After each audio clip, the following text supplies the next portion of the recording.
अस्सलाम वालेकुम students, welcome back to my channel. कैसे हैं आप सब? उम्मीद करती हूँ कि सब ठीक होंगे। तो आज का जो हमारा टॉपिक है वो है जी फोलिक एसिड डेफिशिएंसी एनीमिया। अब ये जो स्टूडेंट हमारा टॉपिक है जो कि विटामिन B9 की डेफिशिएंसी हो जाती है और बहुत कॉमन होती है, स्पेशली फीमेल जो है वो बहुत ज़्यादा सूटेबल होती हैं इसके लिए। जो छोटे बच्चे होते हैं उनके अंदर भी इसका जो है इसकी डेफिशिएंसी का चांस होता है। तो फोलिक एसिड हमारी बॉडी की एक इम्पॉर्टेंट नीड है। इस बहुत सारी हमारी बॉडी के जो एक्टिविटीज़ हैं, फंक्शन है, वो इसी विटामिन की वजह से जो है वो टेक प्लेस हो रहे होते हैं। तो इसकी जब डेफिशिएंसी होगी तो बहुत सारी ये जो हैं वो इश्यूज़ बॉडी के अंदर डेवलप होने शुरू हो जाएंगे। अब कहते हैं कि this is the type of the megaloblastic anaemia due to the deficiency of the folic acid. ठीक है, तो कहते हैं कि ये जो मेगैलोब्लास्टिक एनीमिया की एक टाइप है जो कि फोलिक एसिड जो है उसकी डेफिशिएंसी से डेवलप हो रही होती है। काजेज़ इसके भी सेम वही होंगे जो मेगैलोब्लास्टिक एनीमिया के अंदर आपने पढ़े थे, सेम उसी तरह से फोलिक एसिड की भी फोलिक एसिड डेफिशिएंसी एनीमिया के भी होंगे।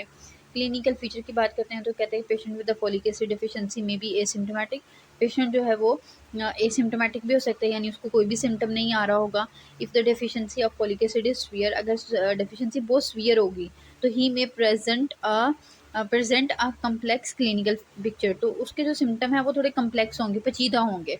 सिंस द माल न्यूट्रिशन, यानी कि माल न्यूट्रिशन भी जो है वो देखने में मिल सकता है हमें। माल न्यूट्रिशन एक आप कह लें कि एक इस तरह की कंडीशन होती है जिसमें इंसान बहुत ज़्यादा जो है ना वो वीक हो जाता है, जैसे स्केलेटन होता है उस तरह से जो है ना बन जाता है कि प्रोटीन्स जो होती हैं ना बॉडी के, अपने मसल्स की जो प्रोटीन है वो वेस्ट होने शुरू हो जाती हैं, वो यूटिलाइज होने शुरू हो जाती हैं फोलिक एसिड की डिफिशेंसी की वजह से।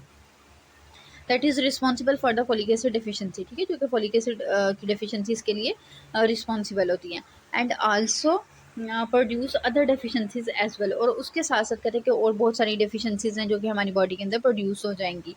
It most of the cases the patient में अपीयर ऑब्वियसली माल न्यूरिश्ड। तो कहते हैं कि ज़्यादातर केसेस में माल न्यूरिश्ड हो जाता है, यानी उसको ग़िज़ाइयत की कमी हो जाती है। ठीक है, तो माल न्यूट्रिशन में चला जाता है ज़्यादातर केसेस के अंदर।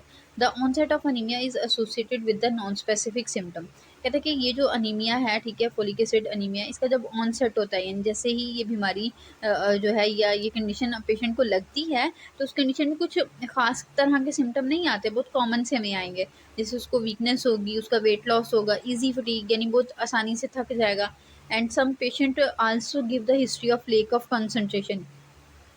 और कुछ लोग ऐसे होंगे जो कि हिस्ट्री देंगे कि हम किसी भी चीज़ के ऊपर ना कॉन्सेंट्रेट नहीं कर पाते, तवज्जो नहीं दे पाते, कि किसी की इवन बात भी सुननी हो तो हम नहीं जो है ना वो कंसंट्रेशन के साथ सुन सकते। एंड इंसोम्निया, और इंसोम्निया भी हो सकता है। इंसोम्निया जो है स्टूडेंट हमारे पास वो कंडीशन होती है जिसमें पेशेंट को नींद जो है वो नहीं आती। ठीक है, उसकी जो स्लीप है वो डिस्टर्ब हो जाती है। The patient also mention the symptoms referable to the gastrointestinal tract. तो कहते हैं कि पेशेंट जो है वो अपने सिम्टम ये बताएगा कि मुझे गैस्ट्रोइंटेस्टाइनल के किसी भी एक पार्ट से रिलेटेड वो डिस्कस कर सकता है कि मुझे स्टमक में प्रॉब्लम हो रही है, मुझे ओरल कैविटी में है, मुझे ईसोफिगस एरिया में है, मुझे इंटेस्टाइन्स में प्रॉब्लम है। तो किसी भी एरिया के जो है ना वो सिम्टम्स आपके साथ डिस्कस करेगा। दीज इंक्लूड सॉर टंग। कहता है कि अब इसमें जो ज़्यादा कॉमनली वो डिस्कस करते हैं उसमें सॉर टंग का जाता है कि ज़ुबान जो है उसको ज़ुबान पे ज़ख्म हो जाएंगे। And cheilosis. ठीक है, अब चिलियोसिस क्या होता है कि disorder of the lips marked by the scaling and the fissure at the corner of the mouth. कि माउथ के जो दोनों कॉर्नर्स हैं, ठीक है, उनके ऊपर क्या हो जाएंगे, फिशर्स हो जाएंगे। फिशर्स का मतलब क्या है कि कट लग जाएंगे। एंड स्केलिंग, और उनके ऊपर जो है ना एक स्केल बनना शुरू हो जाएगी। जैसे जख्म लगता है स्टूडेंट तो कट लगता है, तो कुछ टाइम के बाद क्या होता है कि उसके ऊपर जो है जो है जो है ना कुछ निशान से बनना शुरू हो जाते हैं। ठीक है, जैसे स्कार बन रहा हो, ठीक है, ब्राउनी से आ जाते हैं, वो तो खैर स्कारिंग में चले जाते हैं। लेकिन स्केलिंग में भी क्या होगा कि उसके इर्द गिर्द जो है जख्म जहाँ पे भी होगा वहाँ पे निशान से जो है ना कुछ बनेंगे। उसके बाद कहता है कि but remember this in contrast to vitamin B12 deficiency. कहता है कि अगर हम इसको कंपैरिजन करें B12 डेफिशिएंसी के साथ तो कहता है कि उस कंडीशन में हमें neurological abnormalities do not occur. ठीक है, तो इस कंडीशन में जो है न्यूरोलॉजिकल एबनॉर्मेलिटीज़ जो हैं वो इसमें अकर नहीं होंगी। क्यों नहीं होंगी? क्योंकि जो विटामिन B12 है उसका एक इंपॉर्टेंट रोल होता है हमारे न्यूरॉन्स की न्यूरॉन की रिपेयरेंस में, CNS की रिपेयरिंग में। ठीक है, तो जो फोलिक एसिड है, ठीक है, इसका भी एक इम्पॉर्टेंट रोल होता है, लेकिन B12 का इससे ज़्यादा है, ठीक है।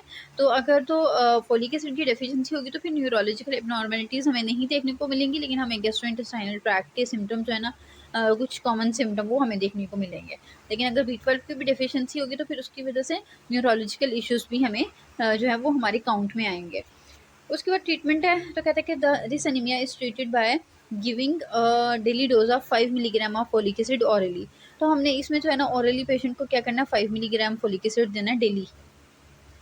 Prophylactic folic acid is also advisable in pregnancy and in chronic hematological disorder where there is the rapid cell turnover।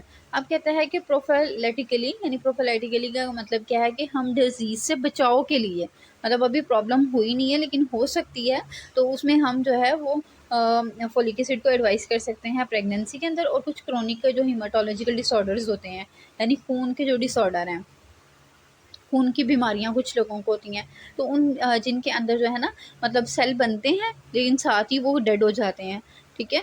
तो मतलब उनकी जो लाइफ, जैसे आरबीसी की लाइफ स्पैन क्या है, 120 डेज है, 120 डे के बाद वो डेड होते हैं। लेकिन क्या होगा कि कुछ डिजीज़ ऐसी हैं, हिमाटोलॉजिकल डिसऑर्डर ऐसे हैं कि जिनके अंदर जो है ना वो 120 डेज से कम ही पीरियड के अंदर उनकी डेथ होना शुरू हो जाएगी। तो उस कंडीशन में भी हम फोलिक एसिड को एडवाइस कर सकते हैं। But remember this folic acid never be given other than with vitamin B12। कहते हैं कि ये जो फोलिक एसिड है इसको किसी भी दूसरे विटामिन के साथ ना दें, सवाए विटामिन B12 के। बिटवीन जो यहाँ पे लिखा हुआ है वो तो नहीं कह रहेगा, because of the risk of aggravating neurological feature.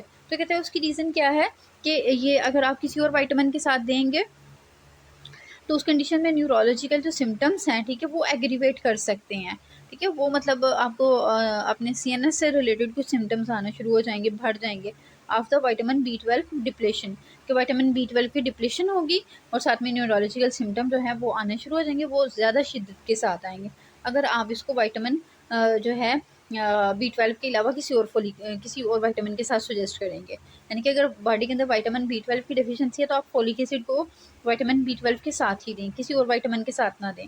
अगर B12 की डेफिशिएंसी है तो आप इसको किसी और विटामिन के साथ दे दें, तो उसमें जो न्यूरोलॉजिकल सिम्टम है वो क्या करेंगे, परसिस्ट कर जाएंगे, एग्रीवेट कर जाएंगे और शिद्दत के साथ आएंगे। तो ये छोटा सा टॉपिक था, इसको अच्छे से याद कीजिएगा स्टूडेंट। इंशाल्लाह अगला वाला जो टॉपिक है आयरन डेफिशिएंसी एनीमिया, ये भी एक इम्पॉर्टेंट टॉपिक है, तो इसको जो है हम इंशाल्लाह अगले लेक्चर में डिस्कस करेंगे। अपनी दुआओं में याद रखिएगा। अल्लाह हाफ़िज़।